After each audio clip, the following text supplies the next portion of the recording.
Uh, ini dari awalnya sebenarnya sih faktornya sih kerjaan ya faktornya. Kita sebenarnya tadinya pengangguran. Nah, kebetulan terus kita merapat ke terminal waktu itu, ke terminal Depok tuh. Kita mulai kenal dunia terminal, mau nggak mau kan menyangkut masalah kendaraan. Nah itu dari situ kita mulai kok dunia terminal kok asik juga nih gitu. Satu sisi lingkungannya juga ya lingkungan terminal seperti itulah. Cuman lama-lama kita ngambil sisi positifnya di terminal. Kalau kita asal begitu ya kurang bawa bekal untuk kita. Terus kita tertarik sama otomotif di kendaraannya. Ya mungkin waktu itu masih sekitar tahun-tahun 99 ya, 98, 99 saya beranjak ke terminal. Terus kok hobi di otomotif di kendaraan gitu. Pertama angkutan pertama. Basicnya sih angkutan. Saya supir angkot dulunya. Supir angkot terus menghasilkan, terus buat nyukupin kebutuhan harian dapat. Nah, habis itu kok lama-lama semakin lama kalau jadi pengemudi kan kita kan semakin tua kan tenaga kita semakin kurang, penghasilan kita otomatis semakin kurang. Terus ini kalau jadi pengemudi terus gimana nih gitu. Prospeknya kurang bagus juga nih. Akhirnya beranjak ke ngurusin kendaraan, ngurusin unit. Kita dapat kepercayaan dari seorang ngurusin unit. Dari ngurusin unit pasti kendaraan non travel tuh. Setiap travel bawa ke mekanik, ke bengkel. Lama-lama setiap saya ke bengkel kok dunia bengkel ini menarik gitu. Asik gitu, kalau saya bilang kok asik ini. Yang bengkelnya waktu itu ya aki-aki lah, kalau bilang orang-orang udah sepuh, udah tua gitu. Terus saya lihat kehidupannya kok asik. Terus saya bantuin. Akhirnya keseringan seperti itu, terus saya lihat, saya tertarik loh. Ini saya kayaknya juga bisa ini kamu belajar. Saya menawarkan diri.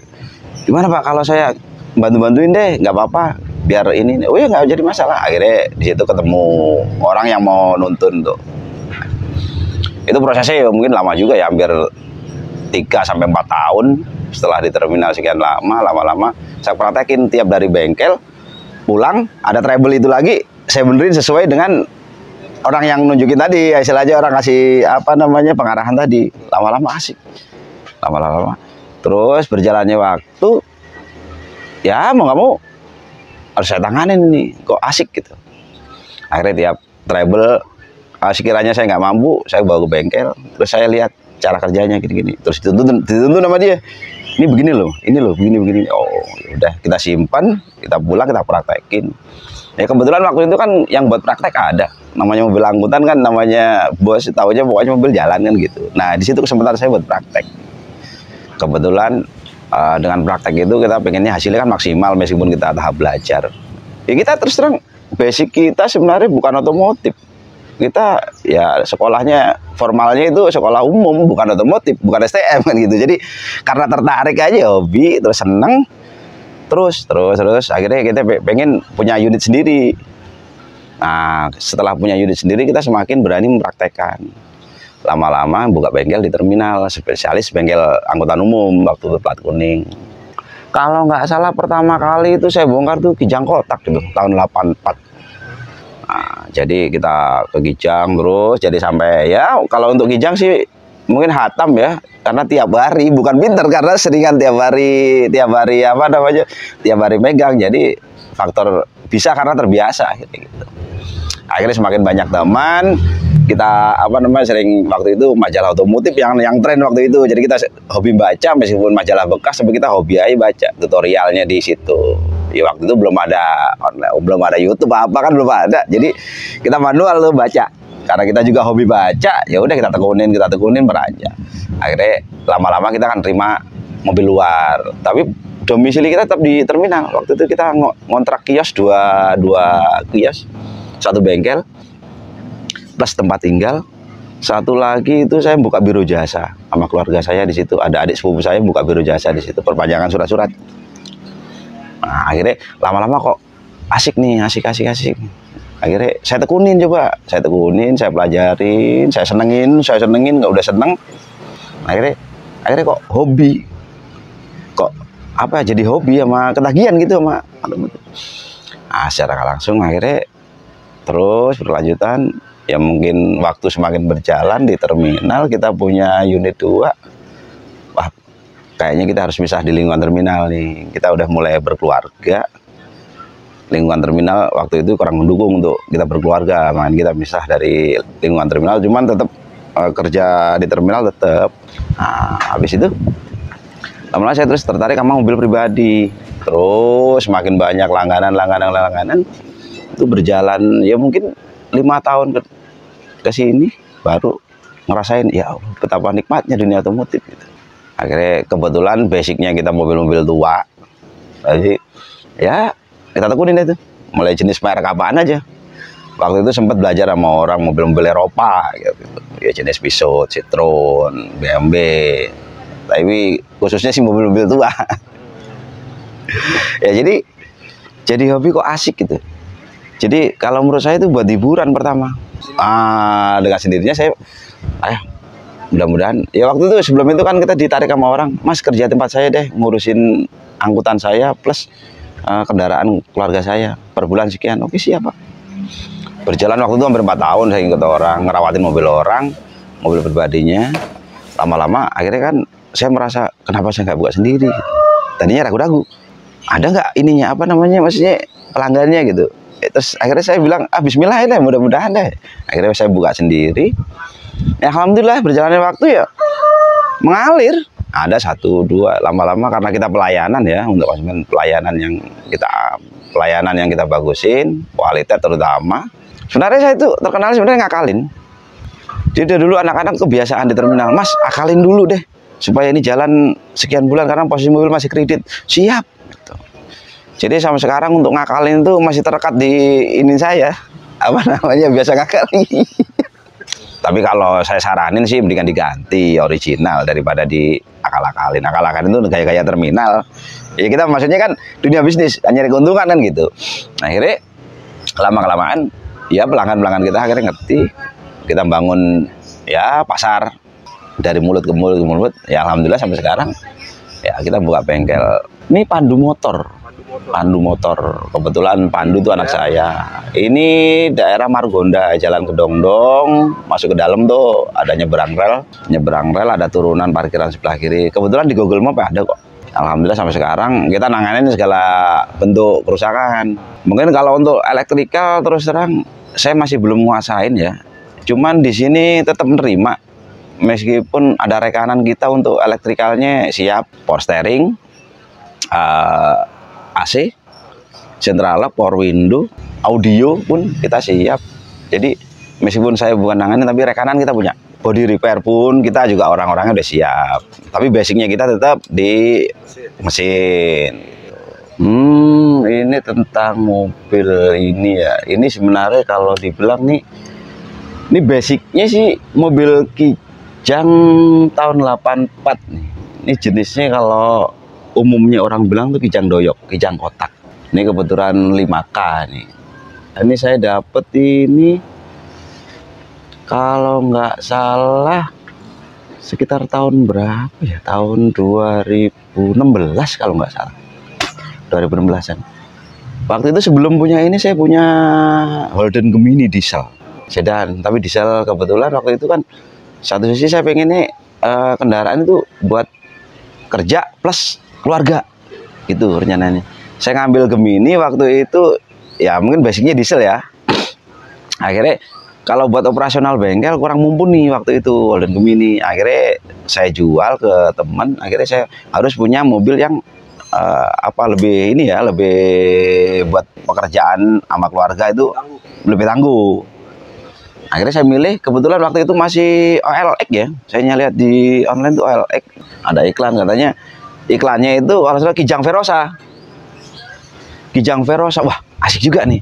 Terus harga budgetnya di situ 16 juta kalau nggak salah. Wah ini budget saya masuk. Akhirnya saya samperin, saya ke sana pakai motor. Saya lihat, wah mobil saya lihat kok masih utuh gitu. Akhirnya saya tanya spek-speknya semuanya surat-surat komplit. Akhirnya saya bayarin. Waktu itu akhirnya 14 juta deal. Langsung saya bawa pulang. Ya tadinya nggak tinggi segini, tadinya standar, cuman bannya doang gede. Akhirnya lama-lama, wah ini badannya udah nyesuaiin ya. Ini kan dibilang karoseri kalau nggak salah komando ini karoserinya. Cuman kan dulu kan nembaknya kan Jeep Mercy kalau nggak salah. Akhirnya saya punya ide nih, wah ini kalau posisi begini kurang maco nih, ya bilang mobil tua tapi supaya maju gimana caranya nih. Akhirnya ya kebetulan saya ngumpulin anggaran, terus bahan-bahannya dari mobil ini sebenarnya nggak ada yang baru semua ini. Ini bahan limbah. Dari mulai perakitan awal sampai jadi begini, ini barang limbah, nggak ada yang baru.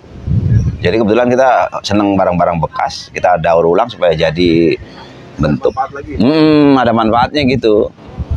Kalau kita naikin tuh bodi, kalau nggak salah 8 cm ini naiknya 8 cm. Nggak ada yang dirubah, ini mesin juga standar semuanya bawaan pabrik. Kebetulan ini saya beli ban-ban bekas, ini saya pasin. Nah, semuanya dari barang bekas. Nah kebetulan ini mobil operasional buat bengkel nih. Kebetulan jadi buat derek mobil juga ayo, buat keluarga juga jadi, pulang kampung jadi. Ya ini sekedar cerita ini. Ini tiap tahun ke Jember, Jawa Timur. Jadi selama ini mudik. Ini tiap tahun kita mudik nih, pakai ini nih.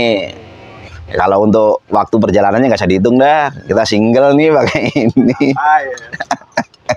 Kebetulan sampai sekarang itu mobil nggak bermasalah, mas saya kok selalu kok nurut, kok enak. Makanya saya pertahanin. Saya pertahanin. Idenya sih sebenarnya cuman pengen apa ya? Pengen maco aja gitu. Ya, kita minim biaya tapi gayanya nggak ngalahin mobil yang mahal gitu. Ini kalau untuk speknya semuanya masih standar saya pakainya. Pakai standar. Jadi shock breaker semua cuman saya akal-akalin aja. Jadi ketinggiannya kalau ketinggian sekian berarti shock breakernya naiknya sekian. Jadi saya ngikutin naiknya body. Shock breaker mungkin saya kasihin bracket seperti itu. Jadi paling anting per belakang tuh kalau nggak salah punya tab.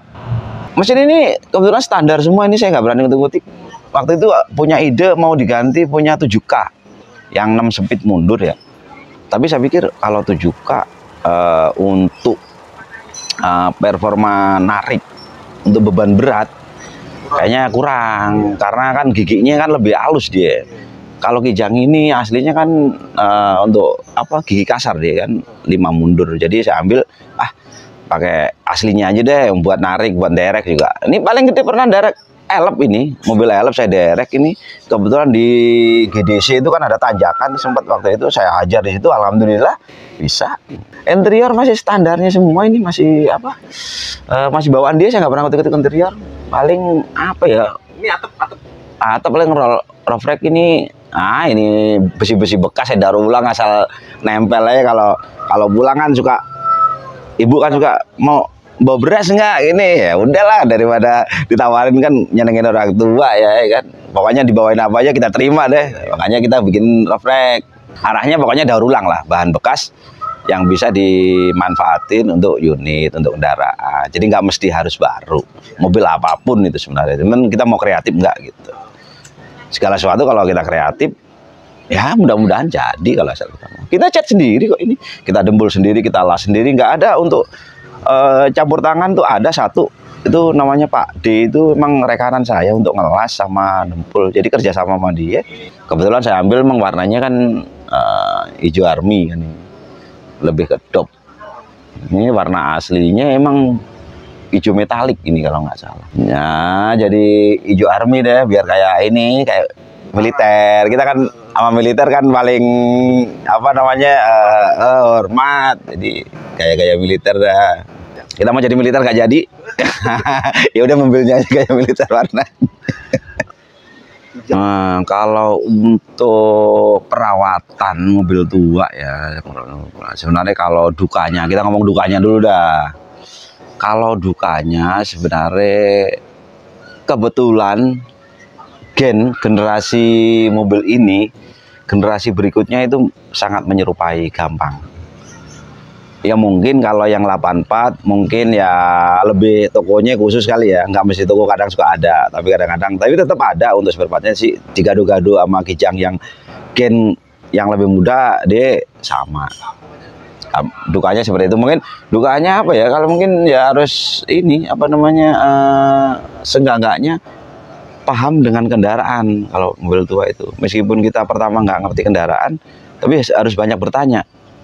Sering bertanya. Kalau travel di jalan tuh biasanya mobil apa, kendaraan tua itu apaan. Sebenarnya kalau dari pertama punya, terus kita upgrade semua ya, mulai dari rem, mesin, kaki-kaki, semuanya kalau di upgrade, itu kalau menurut saya juga sama juga mobil baru. Sekarang udah dirapiin semua, kayak mulai transmisi, mesin, kaki-kaki, rem, lampu-lampu. Kalau udah kita upgrade pulang, itu kita udah nggak kepikiran sebenarnya. Itu sama juga kan mobil baru, cuman bentuknya aja lama.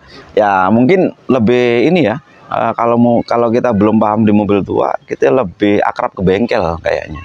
Kita punya bengkel rekanan yang paham tentang mobil. Jadi bengkel kalau bisa jangan pindah-pindah, kecuali travel di jalanan mungkin lain lagi. Jadi kalau mobil tua itu harus punya langganan bengkel yang apa namanya, yang buat langganan servis berkala. Karena apa? Dia tahu, karena megang ini, oh ini begini, ntar kelanjutannya nih begini. Jadi dia mobil itu tahu urut-urutannya, yang rusak ini udah dibongkar ini. Jadi gitu. Jadi cuman itu. Jadi ya pertama sih sabar. Kalau untuk mobil tua sih sabar. Nggak bisa kayak mobil-mobil yang baru sekarang ya. Ya mungkin performanya juga nggak sama. Ini serba manual semua.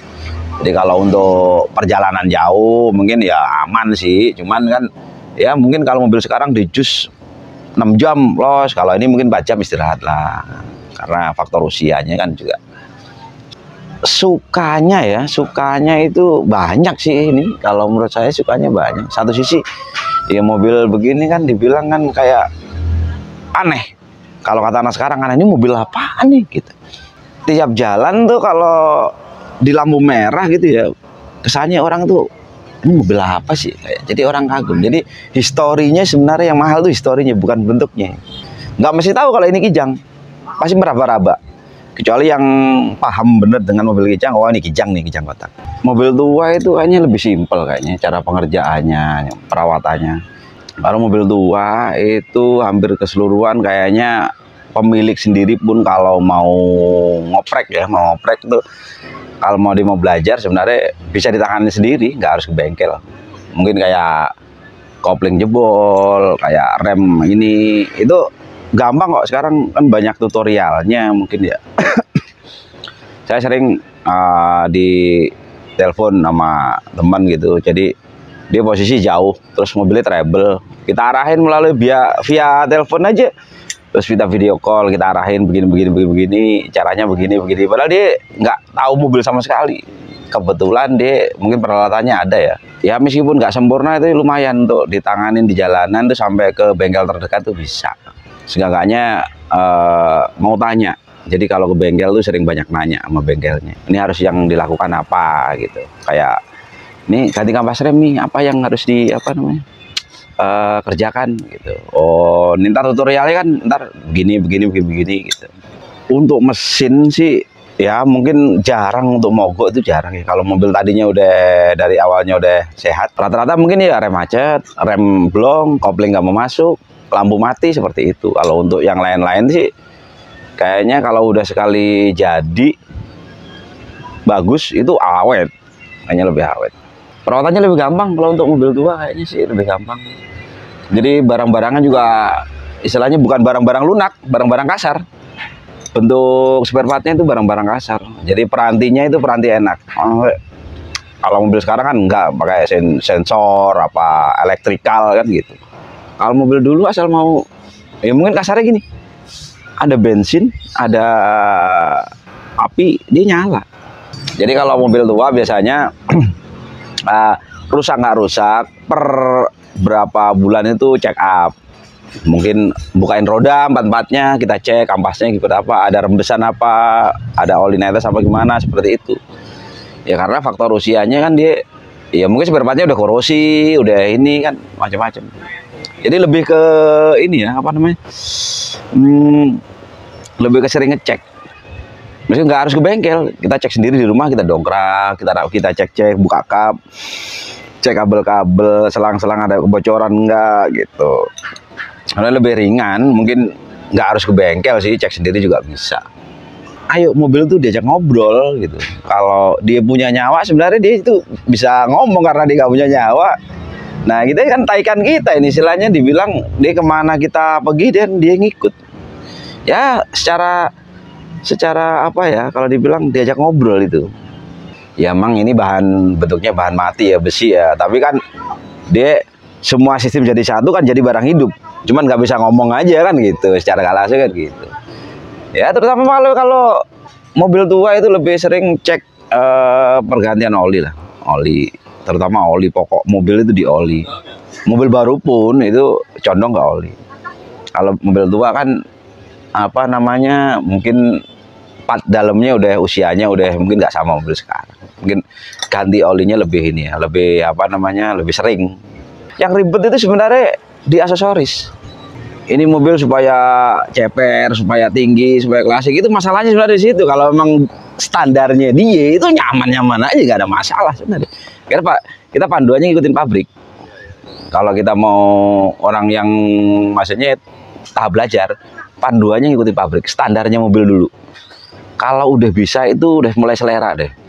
Mau diceperin, mau ditinggiin, seperti itu. Sebenarnya kalau ngikutin panduan pabrik aman. Karena pabrik kan sebelum nyiptain mobil kan dia apa namanya, secara gak langsung kan risetnya kan puluhan tahun, nggak asal-asalan. Ya semua profesor, orang-orang terdidik semua kan gitu. Standar pabrik itu lebih enak. Segala sesuatunya udah diukur pakai ilmu. Ya kalau kita kan main gampangin aja, udah gampang gini-gini, padahal resikonya pasti ada. Sisi positifnya pasti hampir keseluruhan itu dibilang ya, kalau komunitas itu bisa dikatakan 80% itu sisi positif. Karena tujuan di komunitas pertama itu ya kan ya silaturahmi lah. Pertama jalin silaturahmi, tadinya yang nggak kenal jadi kenal. Pertama kali itu sebenarnya dari sisi apa namanya, sosialnya. Kalau saya bicara di sisi sosialnya, jadi lebih mengenal, tadinya orang nggak kenal jadi kenal. Jadinya ya bisa kayak keluarga gitu, jadinya biasa aja, akhirnya jadi akrab. Terus latar belakang komunitas itu kan nggak ada yang sama. Ada basicnya dari pedagang, pegawai, karyawan, mungkin wira swasta. Saya pribadi kan basicnya di bengkel, seperti itu. Kebetulan saya sendiri juga hobi di komunitas itu karena apa? Karena menjalin komunikasi teman. Pertama teman banyak. Jadi kalau teman banyak itu kan bisa tolak ukur kita. Tolak ukur dalam arti kita gali pengalaman dari latar belakang yang berbeda. Jadi mungkin sisi positifnya, kebetulan kita nih mau bangun rumah nih. Wah kita nggak paham nih masalah bangunan. Nah kebetulan di komunitas ini ada orang spesialis itu bangunan, teman kita, ya kan lebih enak.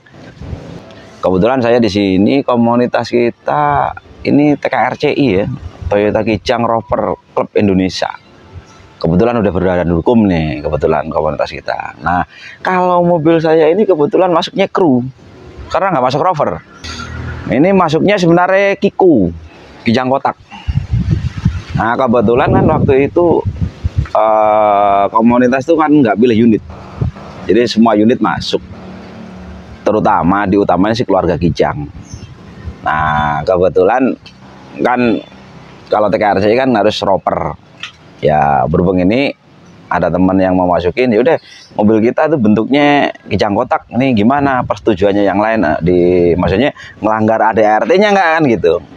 Nggak apa-apa mas, istilahnya kita yang penting Kijang gitu. Kalau emang di luar Rover berarti itu kru, tapi nggak beda jauh mas, istilahnya bukan di anak bawangin, bukan, kita sama, cuman karena identitas saja secara nggak langsung gitu. Ya, oke boleh, kalau emang nggak dipermasalahkan boleh kita gabung.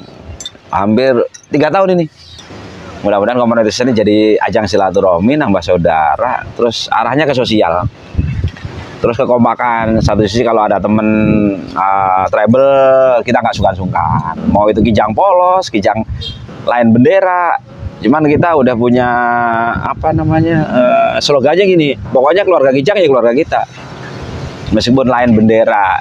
Kan komunitas Kijang kan nggak main-main di Indonesia itu, mungkin nama jari nggak cukup kita hitung kan gitu. Kalau dikumpulin di Jakarta mungkin kayaknya nggak muat tuh Jakarta.